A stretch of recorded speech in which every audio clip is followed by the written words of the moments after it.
बिस्मिल्लाहिर्रहमानिर्रहीम। Dear student, ये lecture 1 का ही पार्ट 2 है। उसी को हम कंटिन्यू करते हैं कि हमने पहले बायोलॉजी का छोटा सा इंट्रोडक्शन पढ़ा, तो इसमें हम देखते हैं कि एस्पेक्ट ऑफ बायोलॉजी क्या है। यानी इसमें हमने डिस्कस करना है कि बायोलॉजी के क्या क्या एस्पेक्ट्स हैं जिनको बायोलॉजी क्या करती है, वो स्टडी करती है। तो हम कहते हैं कि यानी एस्पेक्ट्स से हम क्या वो करते हैं, एस्पेक्ट्स को हम कहते हैं कि पहलू, किन किन पहलू पे बायोलॉजी क्या करती है, को स्टडी करती है, उनके बारे में इंफॉर्मेशन देती है। तो आज इसमें हम देखते हैं कि जो जैसे कि हम कहते हैं कि बायोलॉजी है क्या, तो बायोलॉजी हम कहते हैं कि स्टडी ऑफ लिविंग थिंग है। तो हम कहते हैं कि लाइफ से कुछ ऐसे रिलेटेड ऐसी चीज़ें हैं जो जिनको बायोलॉजी क्या है वो स्टडी नहीं करती। यानी एस्पेक्ट ऑफ बायोलॉजी में हम देखेंगे ना कि किन किन पहलू में यानी बायोलॉजी जो क्या करती है वो स्टडी करती है। लाइफ के कौन से ऐसे रिलेटेड पॉइंट्स हैं या रिलेटेड चीज़ें हैं जिनको बायोलॉजी क्या करती है वो स्टडी करती है, और कौन सी ऐसी चीज़ें हैं जिनको बायोलॉजी स्टडी नहीं करती। तो जैसे बायोलॉजी का हमने कहा ना कि लिविंग थिंग की स्टडी है, तो लाइफ की स्टडी है।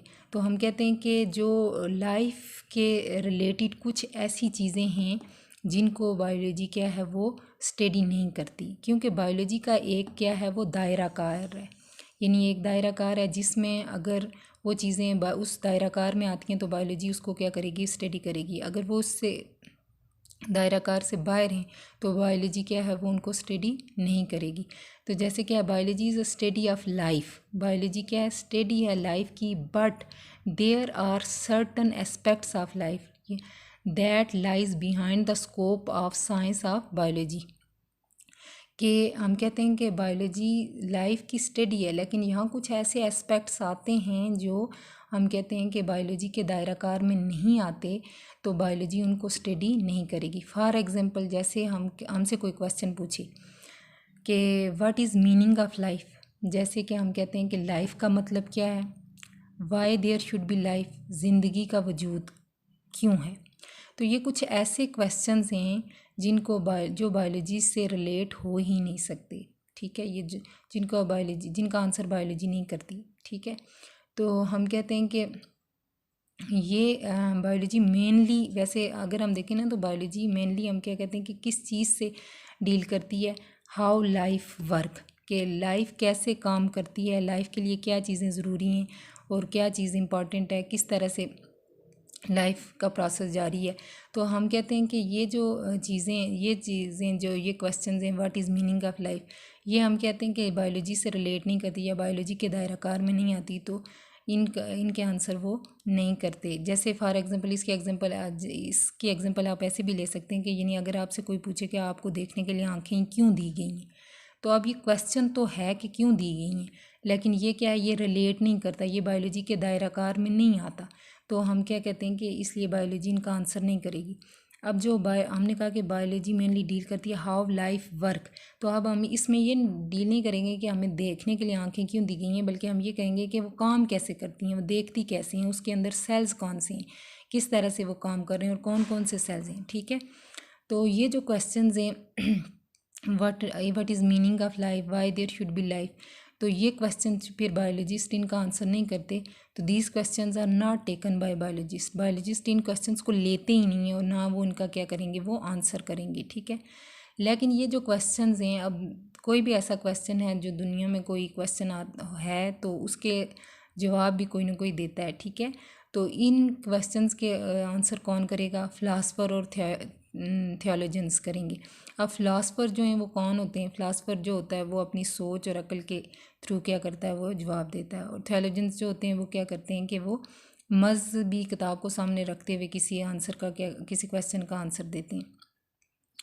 तो हम कहते हैं कि बायोलॉजी का जो है मेनली वो क्या करती है कि लाइफ कैसे काम करती है और लाइफ का प्रोसेस कैसे जारी है और कौन सी चीज़ें इसके लिए इम्पॉर्टेंट हैं, ये इन चीज़ों को क्या करती है, वो स्टडी करती है। अब नेक्स्ट क्वेश्चन जो हमारे पास आता है, व्हाट इज़ लाइफ। ठीक है, व्हाट इज़ लाइफ, कि लाइफ क्या है। तो अगर हम बात करें कि लाइफ की, कि व्हाट इज़ लाइफ क्या है, तो इसका एक आम लेमैन से अगर हम क्वेश्चन पूछें तो उसके लिए ये जवाब देना क्या होगा, वो बहुत डिफ़िकल्ट होगा, ठीक है, क्योंकि एक आम पर्सन के लिए डिफ़ाइन करना लाइफ को क्या है वो बहुत काफ़ी मुश्किल है। लेकिन बायोलॉजी के अंदर ये क्या है, इसका आंसर देना क्या है वो बहुत ही आसान है, क्योंकि बायोलॉजी है ही क्या, स्टडी ऑफ लाइफ के बारे में ही स्टडी करती है। तो ये क्या है वो इजीली इसका आंसर भी दे देगी, ठीक है। तो इसमें हम कहते हैं कि it is difficult to define life but according to biologist, ठीक है, कि बायोलॉजी को डिफ़ाइन करना मुश्किल है, लेकिन according to biology life is a set of characteristics that distinguish living things from non living things. कि बायोलॉजी जो है, अगर हम बेसिकली अगर बायोलॉजी को लाइफ को हम डिफ़ाइन करें तो लाइफ है क्या, life is a set of characteristics. Life जो है वो करेक्टरिस्टिक्स का एक सेट है, खसूसियात का एक सेट है जो कि डिस्टिंग्विश करता है लिविंग थिंग्स को नॉन लिविंग थिंग्स से, ठीक है। तो अब हम क्या कहते हैं कि ये जो करेक्टरिस्टिक्स हैं ये हमें डिफ्रेंशिएट करती हैं कि कौन सी चीज़ें लिविंग हैं और कौन सी चीज़ें क्या हैं वो नॉन लिविंग है। तो अब हम देखते हैं कि वो करेक्टरिस्टिक्स ऑफ कौन सी हैं लिविंग थिंग्स की जो कि उसको डिफ्रेंशिएट करती हैं नॉन लिविंग थिंग्स की। तो ये आपके पास 9-10 जो हैं वो हमारे पास करेक्टरिस्टिक्स हैं जिनको हम मेंशन करेंगे यहाँ। सबसे पहली जो आपके पास करेक्टरिस्टिक्स आती है वो क्या है, हाईली ऑर्गेनाइज्ड, ठीक है, कि लिविंग थिंग्स जो हैं वो क्या होती हैं, वो ऑर्गेनाइज्ड होती हैं। एक उनकी ख़ास क्या है वो तरतीब होती है। अब देखें कि हम कहते हैं कि एक नॉन लिविंग थिंग जो है वो बेतरतीब भी हो सकती है और तरतीब से भी हो सकती है। फॉर एग्ज़ाम्पल जैसे ये आपके पास बोर्ड है, ठीक है, ये बोर्ड जो है कई शेप का हो सकता है, ठीक है, लेकिन लिविंग ऑर्गेनिज्म का एक प्रॉपर क्या होता है वो स्ट्रक्चर होता है, एक प्रॉपर ढांचा होता है। तो हम क्या कहते हैं कि जैसे चेयर है तो वो कई शेप्स की हो सकती है, और जैसे ह्यूमन है तो हम कहते हैं कि उसका एक प्रॉपर स्ट्रक्चर है, एक प्रॉपर उसकी तरतीब है, ऑर्गेनाइजेशन है। फॉर एग्ज़ाम्पल अगर आप अपनी आंखें देखें तो आपके फेस में इनकी एक ख़ास क्या है वो पोजीशन है, नाक की एक ख़ास पोजीशन है, इसी तरह आपके जो कान हैं उनकी एक ख़ास पोजीशन है। अगर इनमें से कोई भी चीज़ जो है अपनी पोजीशन से किसी और जगह हो तो वो पूरी क्या एबनॉर्मलिटी काज करेगी, या वो स्ट्रक्चर क्या होगा वो पूरी की पूरी ऑर्गेनाइजेशन क्या हो जाएगी वो चेंज हो जाएगी, ठीक है। तो फर्स्ट करेक्टरिस्टिक्स जो है लिविंग और नॉन लिविंग में वो क्या है, हाईली ऑर्गेनाइज्ड है, ठीक है। दूसरी चीज़ जो आ जाती है कि दूसरी करेक्टरिस्टिक जो है वो क्या है, कम्प्लेक्स एंटिटीज़ हैं। कम्प्लेक्स एंटिटीज़ का मतलब ये है कि लिविंग थिंग्स कभी भी सिंपल नहीं हो सकती, ठीक है। तो इसकी एग्जांपल मैं आपको ऐसे लेंगे, सबसे जो आपका हम क्या कहते हैं सिंपलेस्ट जो ऑर्गेनिज्म है वो, या हम क्या कहते हैं लिविंग है वो क्या हम कहते हैं बैक्टीरिया है, ठीक है, जो कि हम कहते हैं कि 1 सेल पे कंसिस्ट करता है। तो अब ये जो बैक्टीरिया है एक सेल से बना हुआ है तो ये सिंपल है, मतलब हम क्या कहते हैं कि एक ही सेल है तो अगर हम इसको कहेंगे सिंपल है, लेकिन ये इसको भी बनाने में हम कहते हैं कि बहुत सारे एटम्स जो हैं वो मिल के, लाखों करोड़ों एटम्स जो हैं वो मिल के वो क्या कहते हैं इस बैक्टीरिया के सेल को बनाते हैं। तो किसी भी चीज़ जिसको बनाने के लिए लाखों करोड़ों अरबों जो हैं वो एटम्स अगर क्या है मिल के बनाते हैं तो वो चीज़ कभी भी क्या है वो सिंपल नहीं हो सकती, ठीक है। तो कम्प्लेक्स एंटिटीज़ का मतलब है थिंग्स यानी चीज़ें। थर्ड चीज़ जो आ जाती है वो क्या, कंपोज्ड ऑफ 1 और मोर सेल्स।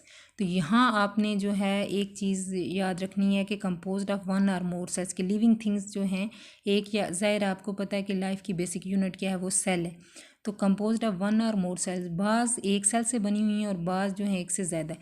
तो ये क्या हो सकती हैं, एक सेल से जो बनती हैं उनको हम क्या कहते हैं यूनिसेलुलर, और जो एक से ज़्यादा बनती हैं उनको हम क्या कहते हैं मल्टी सेलुलर, ठीक है। तो ये चीज़ आपने ज़रूर मेंशन करनी है जब भी इसकी करेक्टरिस्टिक